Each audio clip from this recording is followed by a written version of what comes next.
తెలంగాణ. నేను నా కొడుకు ఆదిత్య గ్రాడ్యుయేషన్ సెరమనీ పూర్తి చేసుకొని అమెరికా నుండి వచ్చే లోపల మరి ఏదో లేఖ లీక్ అయిందని చెప్పి గత 2-3 రోజులుగా చాలా హంగామా నడుస్తున్నట్టుగా తెలుస్తూ ఉన్నది.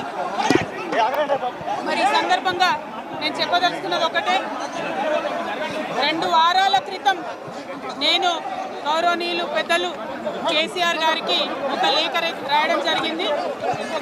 నేను ఈ విధంగా కేసీఆర్ గారికి ఇదివరకు కూడా నా ఒపీనియన్స్ ఎప్పుడున్నా కూడా లేఖ ద్వారా చెప్పడం జరిగింది.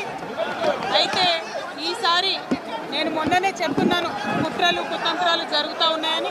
నేను చెప్పిన కొద్ది రోజుల్లోనే మరి నేను కేసీఆర్ గారికి రాసినటువంటి ఉత్తరం బహిర్గతం కావడం అన్నది, ఇది మరి ఏం జరుగుతుందో అన్నది పార్టీలో ఉన్నటువంటి మనందరం, తెలంగాణ ప్రజలందరూ కూడా ఆలోచించుకోవాల్సినటువంటి విషయం.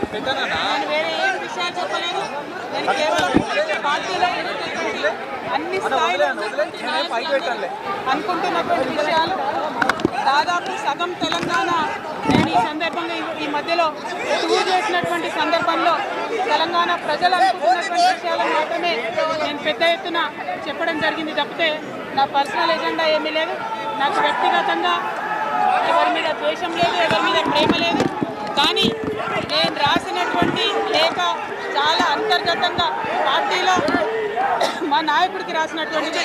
అటువంటిది బహిర్గతమైందంటే మరి దాని వెనుక ఉన్నది ఎవరు అన్నటువంటిది ఆలోచించుకోవాల్సినటువంటి సందర్భం.